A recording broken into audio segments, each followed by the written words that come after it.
Today's episode is brought to you by Real Estate Radio Experts. Look, you guys, radio is a secret weapon in real estate. In a single 60-second spot, you can reach thousands, sometimes hundreds of thousands of people.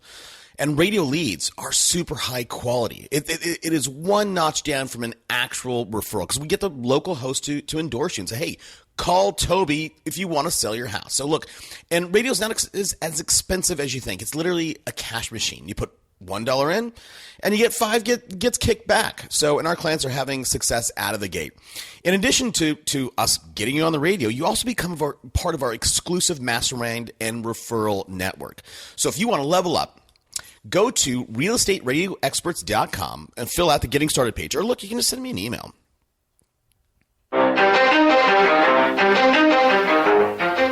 Welcome to Super Agents Live. This is the one place where you can come and hear the most successful people in real estate. You'll hear how these super agents built their businesses, how they stay productive, and how they stay motivated. Who am I? My name's Toby Salgado, and I made my first million in real estate. Yeah. And I'm your host for the next 30 minutes while we talk to yet another amazing real estate entrepreneur. Stay tuned. Let's go! Yeah! Guys, before we get to the content today, a little housekeeping. Look, today's guest, one of the reasons why I brought him on, he ended the year, I think, with a little over 730 deals under his belt, even though in the beginning of the episode, I think we talked about like 600 and something, so I got that wrong. And this guy owns the Baltimore market. And guess what? He's a radio client of ours, and we're really excited to have him on the team and the show. For you, you're not going to want to miss any of our future awesome episodes or a special show. So what you don't want to do is go to the site, superagentslive.com, download my free book, and it's called How to Sell, and join our free member site. So, and look, you know what I'd love you to do? Subscribe to the show. And if you feel inclined, leave a rating and review. And I got to tell you, I messed myself up. I changed the taglines. We were number 3 in real estate for real estate agents on iTunes, number 3 in the world, and we were like number 73 for business. And I played with some of our settings 3 months ago, and I took out some of the keywords. If you went to real estate, you couldn't even. I couldn't even find our show on iTunes.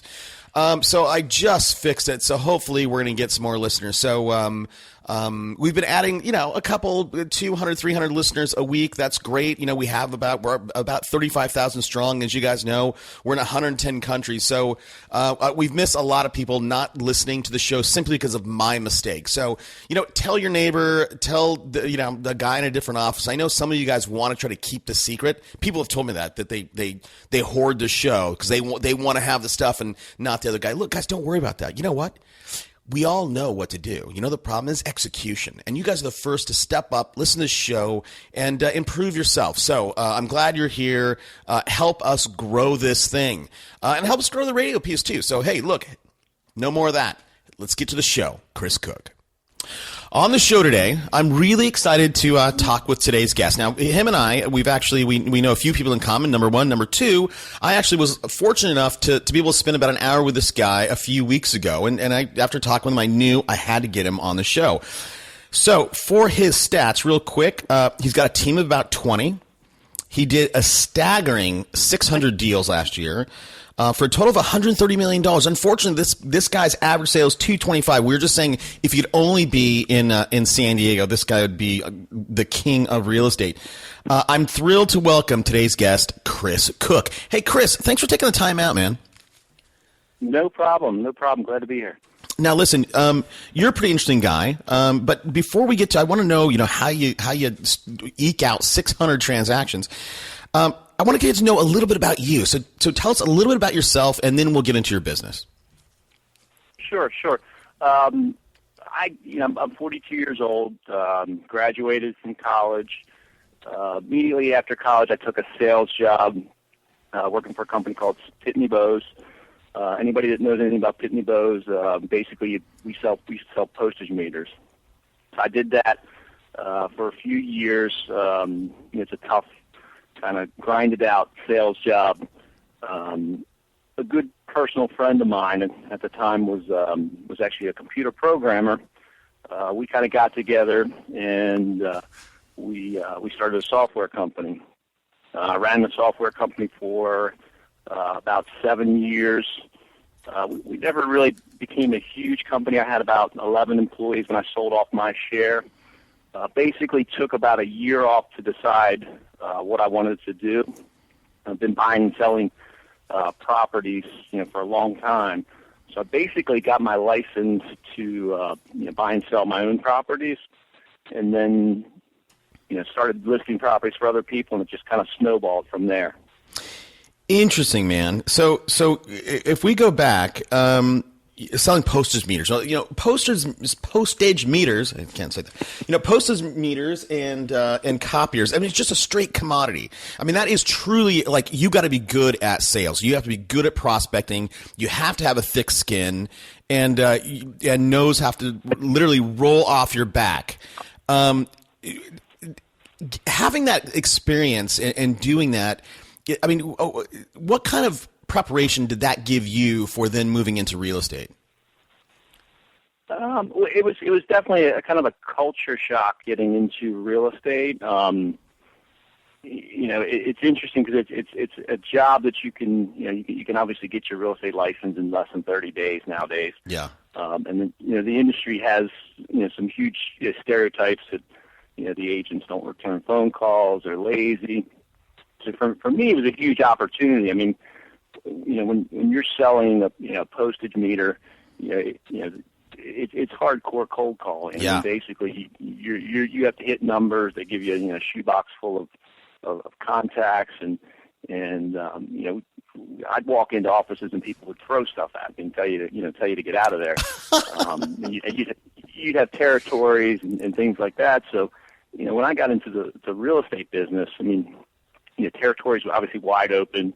You can make a huge commission. The people that you're going up against are, a lot of them aren't as skilled. Things have kind of changed over the years, but for me it was easy. I mean, it's when you have a sales background and a sales mentality, it's a lot easier to hit your numbers. Right. And I think the other thing too is, to be successful at selling postage meters or copiers or something, just a commodity like that, again, I imagine, in addition to having that thick skin and some real sales skills, you need to be diligent. You're showing up at 7:45, not 9:30 like, we a lot of agents do. Exactly.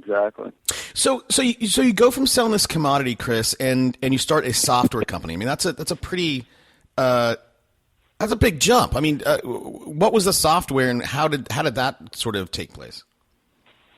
So this was years ago. So we had a few core products. One product was like kind of the early evolution of like broadcast email for businesses. Yeah. We had another product which was a database-driven CD business card, that you could update like a brochure. So we had a couple of that. We do some custom programming jobs, and we also a part of our business we actually work with a lot of some of the bigger real estate companies. So when I got into the business, I had my background in investing, and I also had experience in working with some of the higher level executives and kind of turning them on to new technologies. Okay, so now primarily were your customers with this that this is a B2B play? B2B, definitely. Okay. And the only reason I brought that up because so now you have this sales, right? You're doing sales at both these companies, postage meters and now software, with this broadcast email service, but it's B2B. Now when you go and business to business, business to being a business and having a consumer facing product or service is much different in everything, in sales and marketing and everything else. How did you talk to us about how you sort of adjusted the way you did things when you got into this consumer-facing service? Well, for me, it was actually a much easier sale because we had a product that had some key differentiators. versus a postage meter. I mean, nobody gets excited to to sit down and talk to you about the postage meter and the money that you'll save with that. So it was a much easier sale because even if people aren't ready to buy, I think at that time there was a fascination with the technology and how it the potential it had to change the way people did business. Now, are you talking about the software piece, or are you talking about when you got into real estate? I'm talking about making the jump from selling postage meters to the software, B2B software. Yeah, no. Take us to what you did and how you adjusted going from those two business to business platforms where you can literally, here's what I like about business to business, and I've always done I started 2 consumer facing companies. They've both failed. I've started another 5 business facing companies, and they've all succeeded to some degree. What did you do? Like, what kind of marketing did you do from, prospecting, hardcore cold calling at these other two areas, and then moving into selling and finding consumers who want to buy or sell their house? So when I got into the market, the market was when I got into the real estate business was 2004, 2005. So the market was red hot, but there was a tremendous amount of competition. I started with Remax. I really didn't have like a mentor, but I was very driven, had sales experience, had experience with my own properties. But one of the biggest things I had a hard time kind of getting my head around in the beginning and is that when you introduce yourself as a real estate agent, people say, so what? If you go to a party and you meet some people, it's really hard to differentiate yourself. Yeah. And if you talk to most agents and you kind of ask them what differentiates them or what their product is, most of them really, they'll tell you they're good at something or they did X amount of transactions or they, some of them may have like a niche. But aside from that, not too many can really tell you something that's substantial of value that kind of sets them apart, from the competition. So, for me, it was kind of trying to figure out what that was going to be. To differentiate myself from from the competitors. And so what did you land on? So one of the things that I recognize, having a background in internet and technology and that sort of thing, is obviously everybody shops online. But what I noticed back in those days, and it was a lot more prevalent back then because listings were sold pretty easily. You'd have you put a listing on the market and you'd have 10 offers, in 2 or 3 days, and it's pretty common. But most of the agents didn't spend much time in getting good pictures for properties. Mm-hmm. So they would basically just take a sloppy picture of the outside of the property and throw the listing up. And they were lucky it would sell in a couple days, and they'd make their commission. But as the market kind of got tougher, you could see that the agents were having a harder time in selling these properties. So what we started doing is I was obsessed with taking the best pictures of all the properties that we would list. It didn't matter if it was a $120,000 property or $400,000, $500,000, $1 million property. We would spend extra time, making sure the pictures were perfect. And then what we would also do, we would take the pictures and we would bring them into Adobe Photoshop, and we would create more of an advertisement like you see in a magazine. So what would happen is buyers would be looking through 50 different properties, and most of the agents would have like a sloppy picture of the outside of the house, and then we would have something that looked more like an advertisement. So we'd put the listing up, and I'd put it up, and then in a few days it would be gone. At the same time, having the better pictures would also generate more buyer calls. So I didn't care necessarily that I would sell the property quick, and I cared, but it wasn't necessarily the end game. I knew it would A, lead to more listings, and B, lead to more buyer leads, which would obviously expand my business. Yeah, I mean you're just building your list. I mean that's in a lot of ways that's what if you look at Zillow right now, and that's you see people go, oh, geez, why is, and these are other agents, right? They complain about, hey, Zillow has these old listings on their website. And geez, Zillow's so stupid because they're up there and it was been gone for 2 weeks. Well, guess what? There's a reason for that, and that's it. I mean, they get to sell that person, that lead to whoever's buying it.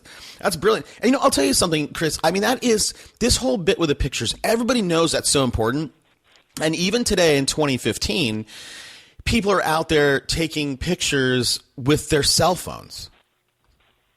I agree. I mean, literally, if they're going to go up against you, you're going to crush those people every time because you have your Canon DSLR out there with the 11 by whatever, beautiful lens.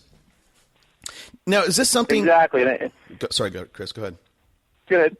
No, I was going to say, knowing that pictures are so important, is this something, number one, did you go out and get this skill and buy the camera, or did you hire somebody in-house, and how has that evolved from 04 and 05? That's two questions. Answer that first one, then I'll ask the second one. Yeah, so a little bit more about my background. My grandfather was a commercial photographer for years and years.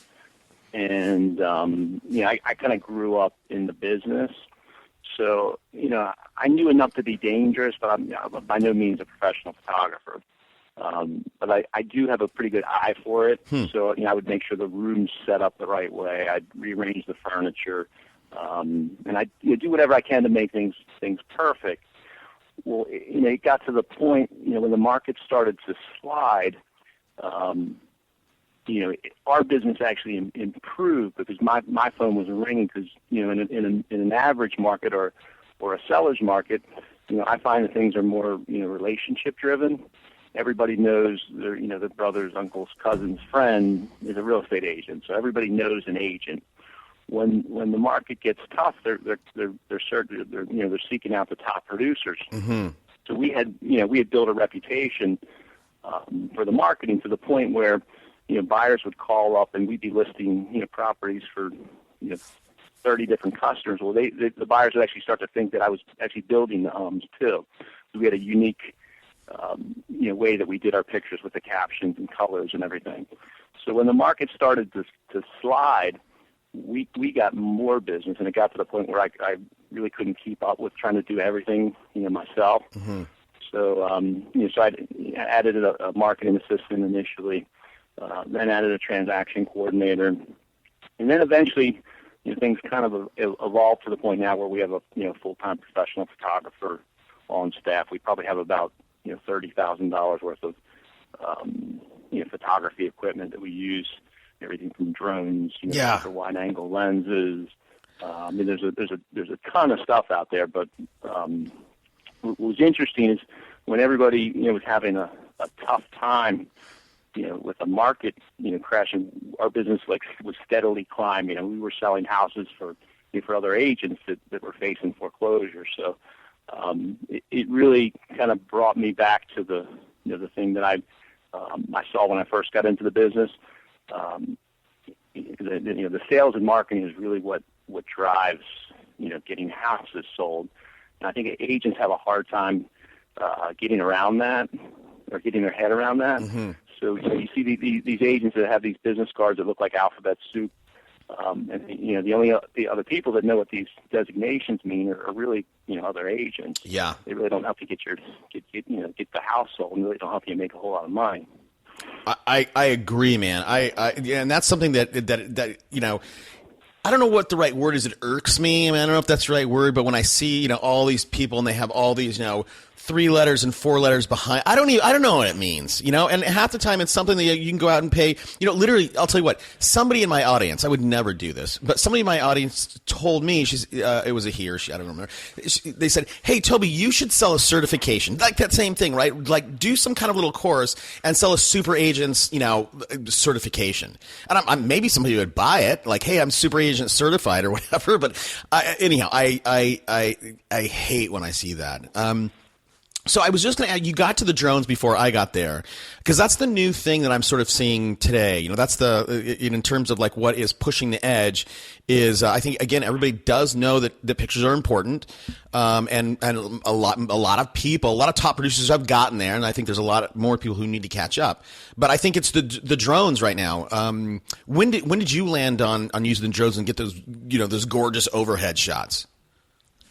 We started using them, about a year ago, and what impressed me is not necessarily that you could do it, but really the quality of what you can do and how easy it was to do it. And I think it's gotten even better since we started doing things. When you have waterfront properties or farms or even a commercial property that you really want to show off where it is in proportion to other things, and really show off the space. I mean, it's a phenomenal technology for really showing that off, and I think it also can help you get in certain types of listings. Yeah. No, I agree. And I think that, if, and I don't know what kind of, you're in Baltimore, Maryland, and I didn't say that in the intro, which I'm sorry I didn't. I was just, when you said waterfront, I was just envisioning this drone shot with a wide angle lens, flying from the water towards like the dock, right? If there's a dock, and then up into the backyard. And that could just be just an unbelievable feeling. How, in addition to, if you take these gorgeous, let's say property tours with a drone, for example, for lack of a better, few words, how else are you using these? Are you making these videos? I mean, are you using this as in your email campaigns, or is it just straight on your website on the MLS or whatever? Well, I mean, you're always going to get the biggest amount of lift or the biggest amount of views from what you put in the MLS. So the pictures you put in the MLS get disseminated to all the major websites. So there's more eyes on that. We've done a little bit with video. Putting on Facebook and things like that. Mm-hmm. Yeah. And it does work well for the for waterfronts. I think as the MLS and more of these websites get more into video, and it's a little easier to kind of fire things around and not have the files be so big. Yep. I think it's a little bit easier. We've never fooled around. I know some people do some things with Bomb and some other. Yep. Vendors out there. Well, I think a lot of, when you shoot this great video and everybody, people upload it to Facebook, for example, everybody, shoots it in HD. And the problem is that just most devices and even Facebook itself, you don't get a great experience because HD is just too big of a file for the most part. At least that's what I've seen when I see these videos. And that's not coming through, that's coming through my desktop even. That's not even, if I'm trying to do it on a mobile basis. But look, how do you stand out? I'm sure like in 04, 05, when it was really, really hot, and we're getting, at least I'm in San Diego, we're almost getting to that same feeling in 2014 going into 2015. And everybody knows that pictures are important. How do you even today, how do you get that notion across? Like, hey, listen, seriously, Mr. Lister, Mr. Seller, I'm going to kill it with this, what we do with pictures is so powerful. How do you still get that across? So years ago I was worried that people would copy what we do, and I have found that they've kind of slowly caught up to us. Mm-hmm. And they replicate it. But what I still find is that most agents either A, they try to do it themselves and it does not look professional, or B, they cut corners. They don't pay attention to the details. They don't go through and properly educate the seller on how to prepare the property before pictures are taken. So they wind up with a cheap imitation of what we do, and I think it's probably also a little different in our market because we're probably a little bit behind. I find that things are more prevalent on the West Coast, and they slowly make their way over here. So that, and we also, one of the things that we were very successful with, years ago is we put together a 50-page high quality glossy brochure that we use at our listing appointments.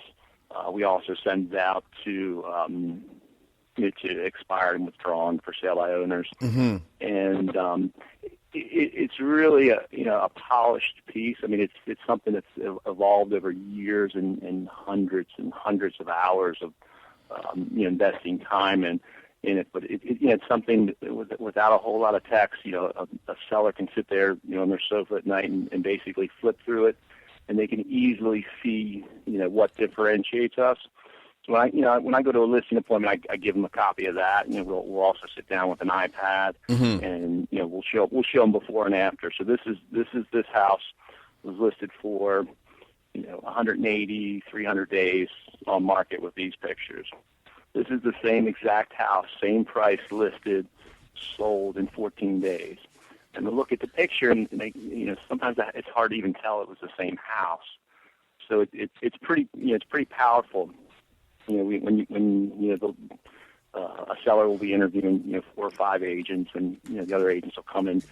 A, they won't have the track record that we have. B, they won't have the resources as far as in-house staff, to do the marketing that we do.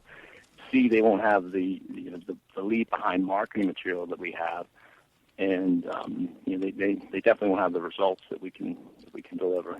You know what? I had a guy on the show. I can't remember who it was, but he did something just what you said on the above the fold on his website. It was a picture of a house, and it was like somehow he had put like text. I mean, that's not hard to do, but he had text on top of the picture. But he would, like, on one side of the pane, I don't remember exactly, but one side of the pane of that picture, it was like, this property expired, right, with another agent, and then the other side, it was like, boom, sold in 2 weeks for $10,000 over asking, and he had a bunch of these like lined up, and literally like if you just your eyes just track it from top down, you're like whoa, and then it got to a video, and I thought, okay, this is going to be him, this is going to be this guy talking about what he does, and it wasn't. It was a testimonial video with all these people.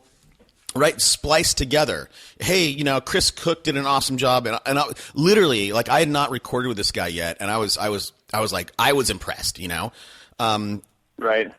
So our brochure basically does exactly what you're talking about there. It also, the other thing that we hit on is all the stereotypes that people have, with agents. A, they don't call them back. B, they have no sales skills. They're not proactively working the phone. They're waiting, for the phone to ring. So, we come across more as, you're working with a company mm-hmm. to sell your home versus an individual agent who might be trying to juggle, 10 different things. We can also, because of the volume that I do, I can also outspend, most of our competitors. We're making a capital investment on January 1 for marketing for the entire year. What I find is a lot of agents will take the listing, and there's always some resistance back and forth between the seller and the agent. The agent will take the listing. They're not sure if they're going to sell it, so they really don't want to invest in marketing. They're usually writing a check for the ads to market a house out of their personal checking account. We're running a company. We've made, our investment for the entire year on what we're going to spend on marketing, and we're all in from day one. So what happens is when the sellers are thoroughly, convinced that you're doing the best marketing for them, they're less reluctant to not reduce the price, to where it needs to be to get the house sold. So typically, I can get listings sold longer, for the people that really can't reduce the price. They're more likely to hang in with us longer through the process instead of seeking other options because they know they're getting, the best marketing. And at the same time, having, the best pictures and everything is also going to make the phone ring, which feeds my buyer agents.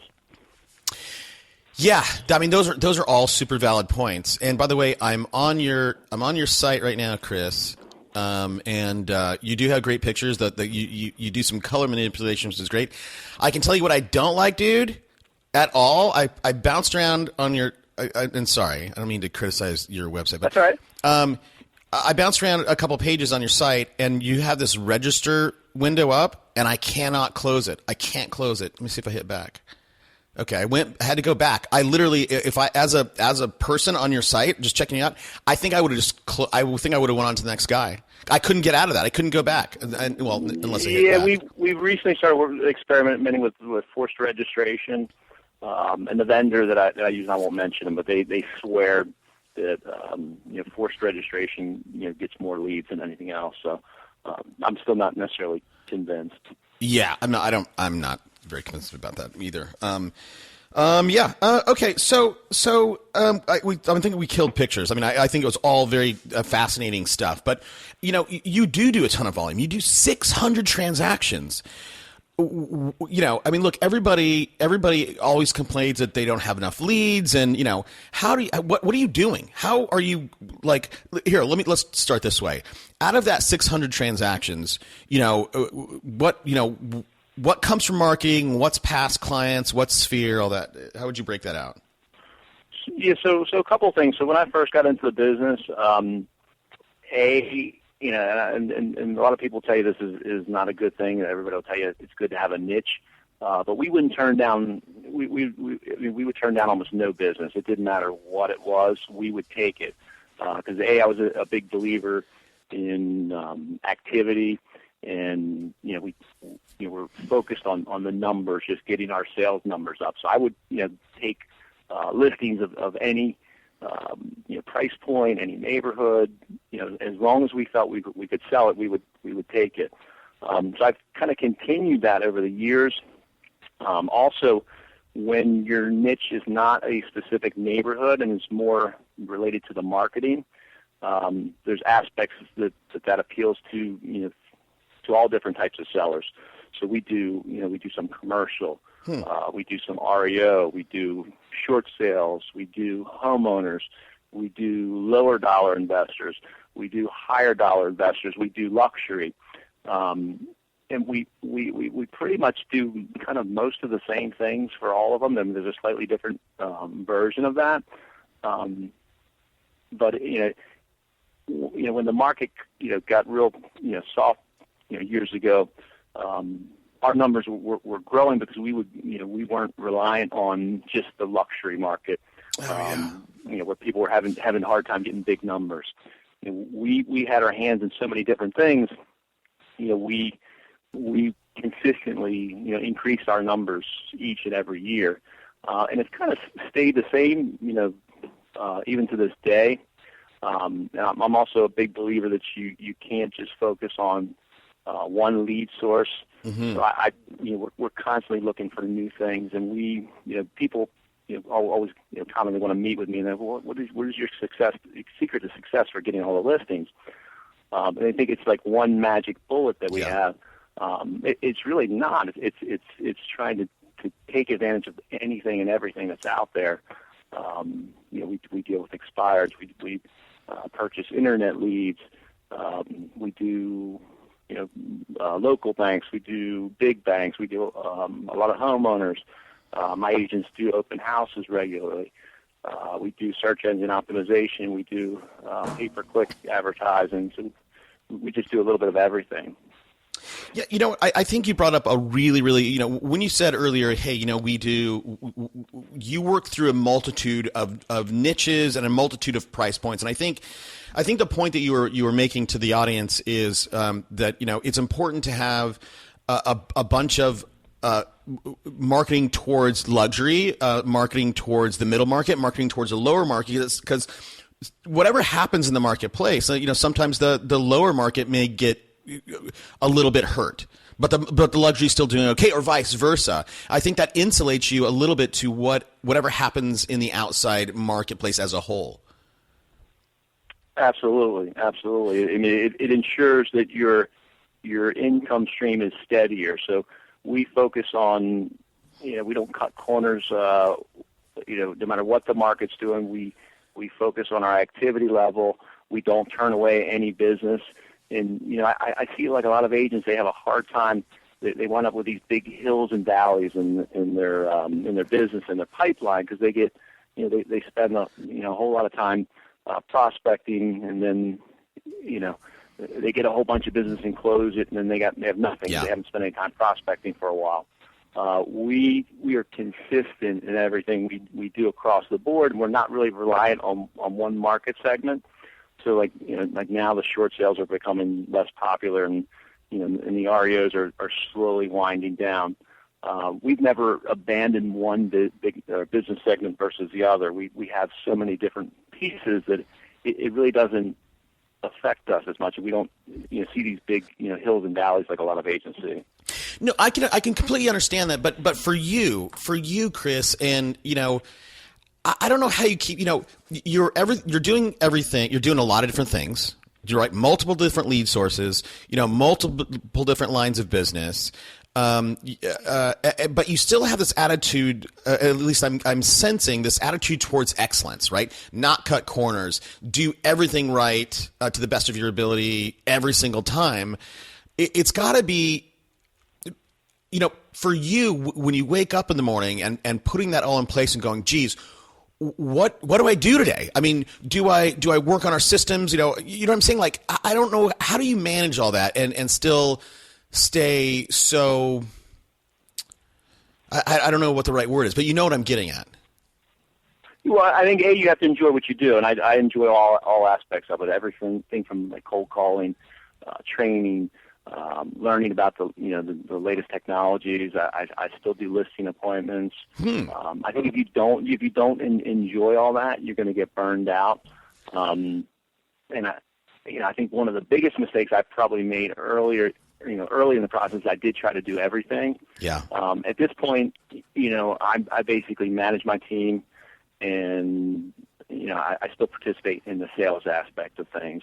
I still review marketing, but I'm a firm believer, and I've learned by making mistakes over the years is you hire the best and you pay them a little bit more, and I think you get a better return on your investment. I see a lot of agents that they try to hire these admins really cheap, and they wind up going through 3 or 4 people for the same position over the course of a year. A lot of my employees, they've been working with me 5, 6, 7 years. So I can give them certain parts of my business and let them run with it. Right. And I really don't have to get involved in as much as other agents might. Well, yeah, look, but right, but that's a mindset, right? You did your work, hiring the right person, and then you step out and let them do their job. And I think for a lot of people, they struggle with that because they go, hey, nobody can do, this is my company. Nobody can do it as good as I can. Nobody cares about it as much as I do. And ultimately, all that does is develop a culture of untrust, and 2, you're never going to grow to the point that you're at of 600 deals or transactions, whatever you want to call them. Absolutely, I couldn't agree more. I think it's also important to have some of the employees share in some of the profits. So when we do well, they make more money. They're more motivated to become involved and take ownership of that portion of the business that they're managing for you. Right. So talk to us about these multiple lead sources. So, you have it. So you do expireds. Now, when you say you do expired, so I imagine both expireds and FSBOs.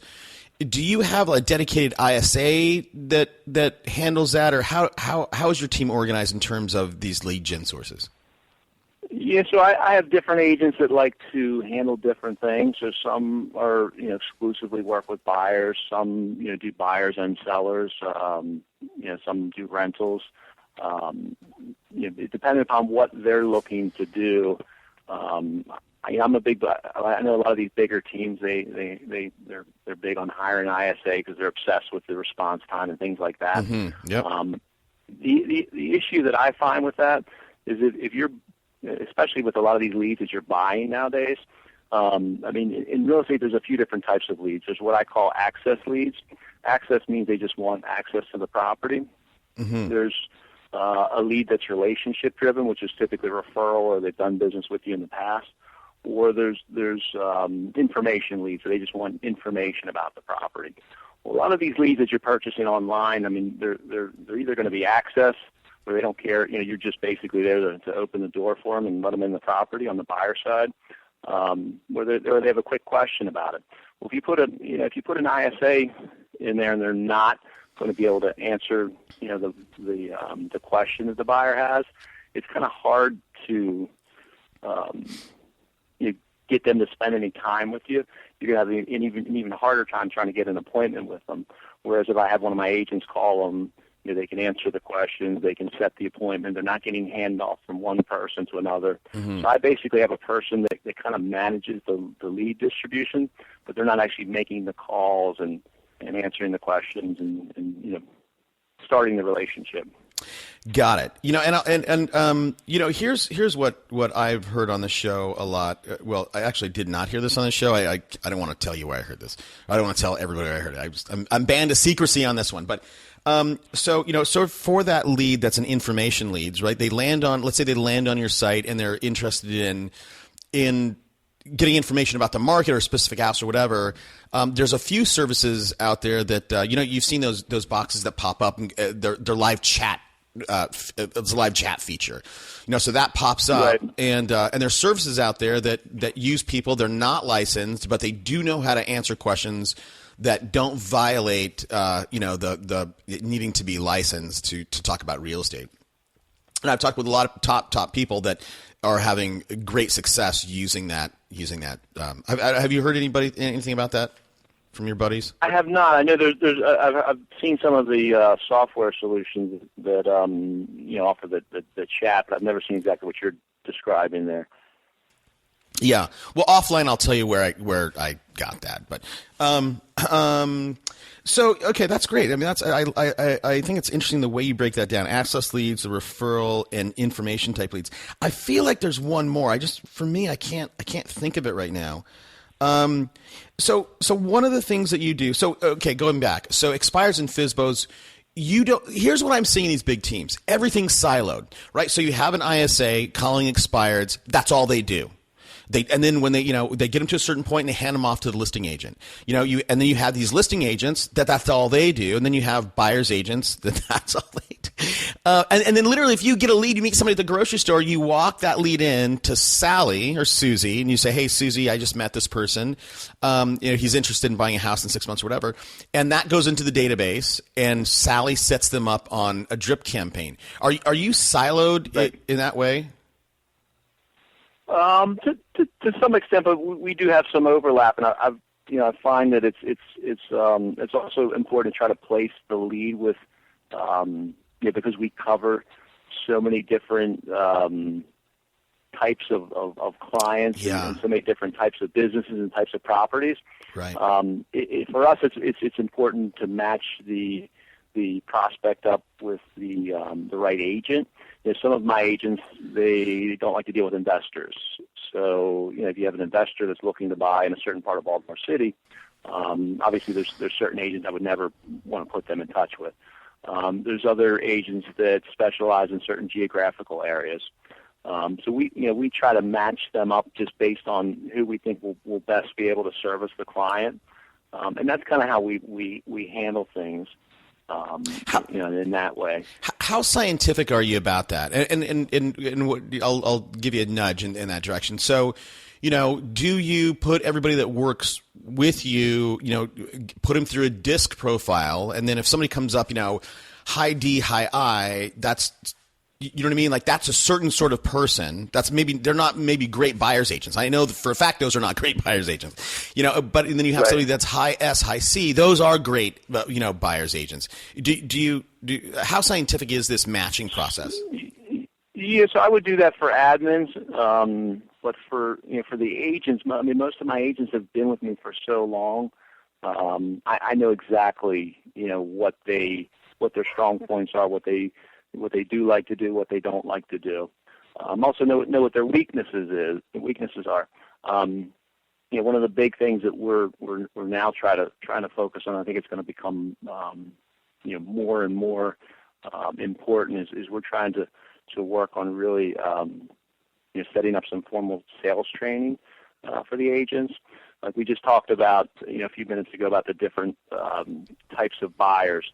Well, basically, I think there's a different successful approach to different types of buyers, and I think with everything going to the internet now, you're seeing agents get hooked up with buyers earlier in the process. So, whereas 6 years ago you might have done an open house, and let's just say that 60 or 70% of the buyers that walk through wouldn't be hooked up with an agent. Well, if you do that same open house today, there's probably 30% of the people aren't hooked up with an agent. So what does that tell you? It tells you that they're getting hooked up with buyers earlier in the process, so they're starting their experience online. The agents are getting latched onto them, when they first start as a very cold lead with no relationships with any agents. So I think it's important to understand exactly what type of lead you have when you first receive it. And I think the agents also have to have a understanding on how it's what are the best methods to approach that lead, how to figure out what their time frame is, having a process specific to what their time frame is. And I find that some of the older, more experienced agents that work in our office are having a harder time getting their kind of head around that, because things have changed so much over the last 6 or 7 years. Yeah, that's super interesting. So is this going back to you buying leads from wherever? I mean, is that how these agents are getting linked up with people earlier in the process? Well, I think it's that there's more companies that are selling leads nowadays. Okay. I think there's the buyers are also they're doing more online, and they're starting the process online earlier. They're more familiar with all the major portals that are out there. So they're getting registered. The first thing, like if you go to any of these sites, just like you mentioned, you're getting the pop-up thing on my website. Yeah. If you go to any of these sites nowadays, the first thing they wanted to get you to do is to register. Right. Whether they force you to do it or wherever your information is going somewhere. You mentioned Zillow. They might sell your contact information to 2 or 3 people. Yep. In 2004, 2005, it just wasn't as abundant as it is now. Right. So it's definitely changing, and I can look at the agents on my team, the ones that are better with the sales skills, the ones that are more sales driven. They're the ones that are putting up the bigger numbers. Got it. And look, man, we're going to have to start wrapping up. I appreciate you sticking with me on this. And I know you're tired, man. So, for you, it's literally almost 7:00 at night. So my audience appreciates it. I appreciate it. We're going to be done in 15 minutes. Have you played with Facebook ads at all, or retargeting? We have. You mentioned Eric Pearson, mutual friend of ours. So it's interesting. We met a couple years ago at a RE/MAX award ceremony, and he actually turned me on to doing the Facebook ads. And the interesting the interesting thing about Eric is when we met, he was basically doing most of his business through all stuff online. And we've always done things online, but I also did I get a tremendous amount of leads just from our listings and a lot of the expired and withdrawn marketing that we do. So he kind of turned me on to that, and we've slowly been doing more and more with Facebook and valuation leads and that sort of thing. And it's just like anything else. I think it's in order to do it, you have to do it consistently. You have to spend a decent amount of money, and you have to have a process for doing it well. Yeah, no, I agree with everything you just said, and I do think that right now, that's fertile ground to mine, and I think most agents, even if they know about Facebook ads, they'll play with it, and that's a skill, being able to write copy and knowing how to create an ad and how to create a custom audience or a lookalike audience and then deliver that ad to the right group. I think that's I think people who can figure that are going to win. And look, and that kind of thing makes perfect sense for Eric. You're 42, I'm 44. Eric's 29, right? So he's we're Gen X. He's full on early millennial. Those punks know about this stuff. We don't. We're at a loss. So anyhow, all right. So let's wrap up. I'm gonna ask you the same two questions to wrap up here that I ask everybody. And the first one is a book, right? I want to know what a guy like you reads. And before I get to that, go ahead. Sorry, Chris. To be perfectly honest with you, I have a very short attention span, so it's really hard for me to sit down and read, for any amount of time.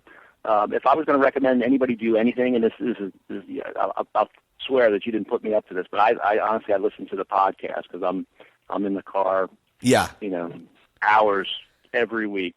So I think you get more from that. There's more in 30 minutes or an hour. You can learn about more things than you'll learn about in reading a book. You know what? I agree with you. I think in terms of learning, bits and tactics, I 100% agree with you. I think for some things, long form book and being able to illustrations is helpful. But I mean, that's all I do, man. Is I literally, I'm in the office from 5:30 to 3:30, and then I'm done. I'm running a little bit late tonight for me, and then I go work. I have an acre and a half. I work in my yard, and I listen to 3-4 hours of shows until I eat and go to bed. So I agree with you. And listen, man, if you're a listener, I really appreciate it, Chris. I appreciate you tuning in. My last question for you, well, again, I have two. What drives a guy like you? Man, you've been at this a long time, right? You're doing 600 transactions a year. I know you love it, so don't say you love it, but what drives you? Because at some point you can build this business and you can walk away, and let it run and check in on it from the golf course. Why? Sure. Yeah. What drives you? So kind of what drives me is I guess some of the same things that frustrate some other people. So for me, of course I'm extremely competitive. So there's a competitive side of me. There's also a side of me that likes to be creative and likes to constantly explore the latest technologies that are available and figure out little ways to get an edge over your competitor. And I think what's exciting about our business is I think that the businesses that support our industry have finally caught on into how much money is actually out there with commissions. And they've started to get creative in developing products that can help agents make a whole lot of money. So, if you're somebody that doesn't like technology, I mean, that could be a huge struggle. But for somebody that enjoys that, it keeps things interesting. There's always something new that you can try out or explore. I think it kind of feeds into the entrepreneurial side of what I like to do. Yeah, and also, kind of on that, this is a little bit of a side tangent, but what I think. Everybody's talking about what's going to happen with Zillow, Trulia, all that crap. Here's what I think is going to really happen. I think that Wall Street, with what happened in 08, 09, Wall Street woke up and realized, what all these banks realized, how important, how fundamental real estate is to our economy. Everybody that goes out there and sells real estate, real estate transactions is 20% of our GDP. I mean, that's what it stands for. I mean, that's a giant number. And I think at some point this industry is going to go from, this low barrier of entry, this very, typical or stereotypical type, lazy agent to more in line with people like you. I think we're going to see the rise of professional business people, entrepreneurs like you building this kind of business and a fall. I think those other people I think they're going to get, those other people who don't take it seriously are going to get worked out of the system. I don't know what that means. But I do think that banks are going to step up and go, hold on a second. We need to support agents because real estate drives our economy. There's a lot, whatever. Sorry, dude. I couldn't agree with you more. Here's my last. I was actually listening to. Go ahead. I was going to say I was actually listening to one of your podcasts the other day.